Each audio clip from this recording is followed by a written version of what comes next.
बोथोरा सोलायबोगासिनो दङ।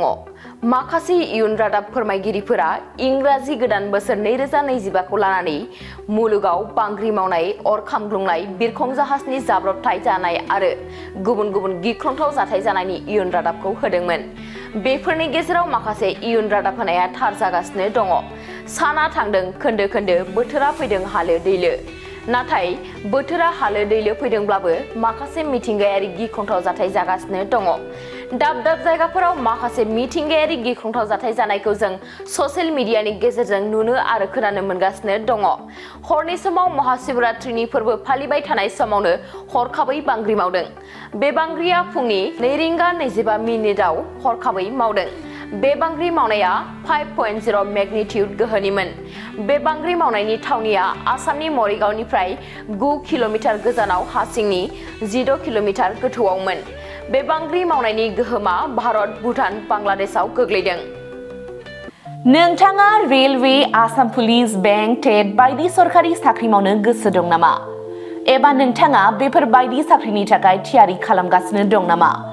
नोंथाङा railway, Assam police, banking, SSC, Assam direct recruitment, TET बायदिनि आनजादखौ खनले होदोंब्लाबो जाफुंसारनायखौ मोननो हायाखै नामा? जुदि नोंथाङा railway, Assam police, banking, SSC, Assam direct recruitment, TET cum recruitment आनजादनि थाखाय थियारि खालामगासिनो दङब्ला नोंथांनि थाखाय लानानै फैदों मोनसे मोजां रादाब। लास्ट ईयर से प्रिपरेशन स्टार्ट किया बट कोचिंग ज्वाइन करने के बाद ही मेरा एग्जाम क्लियर हुआ। तो मेरा इस साल 3 एग्जाम का प्री क्लियर हुआ, सीएचएसएल का प्री क्लियर हुआ, फिर आईपीएस पीओ का मेरा प्री क्लियर हुआ है और सीजीएल का भी मेरा प्री क्लियर हुआ है। तो अभी मैं मेंस का प्रिपरेशन कर रहा हूँ। क'क्राझार सहरनि RNB road ward number 6 Sai Baba मन्दिर एबा एयारटेल अफिसनि साखाथियाव दङ आईबीटी कचिं इनस्टिट्यूटआ।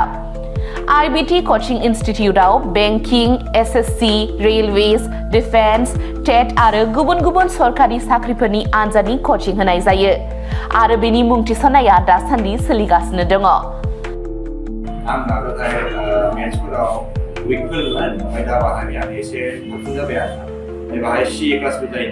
माने सामफ्राम फाइनेल फेरफोर जानाय, माबा मा जानाय, जिउ मा जानाय बिदिखौ मोनगोन। ओमफ्राय रिजनिंफोर, इंग्लिश क्लास जाजोबो गासैबो। मेरा क्वांट में एक्चुअली खराब था, इसलिए मेरा ज़्यादातर एग्जाम में क्वालिफाई नहीं कर पा रहा था और कॉन्फिडेंट भी नहीं था। जब से मैंने ज्वाइन किया है तब से मैंने क्वांट पे एक्चुअली अभी मैं क्वांट पे अच्छा हूँ और कर भी पा रहा हूँ। तो अभी कॉन्फिडेंट भी हूँ और फैकल्टीज भी बहुत अच्छे हेल्प करते हैं बहुत।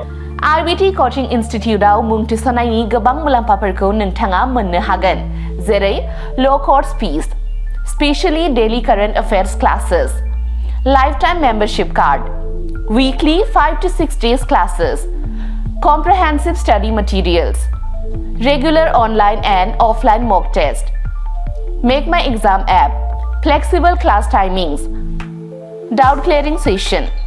बेफोर गासै सुबिदाफोरखौ नोंथाङा आईबीटी कचिं इनस्टिट्यूटआव मोननो हागोन। अब्ला थाबैनो मुं थिसनदो।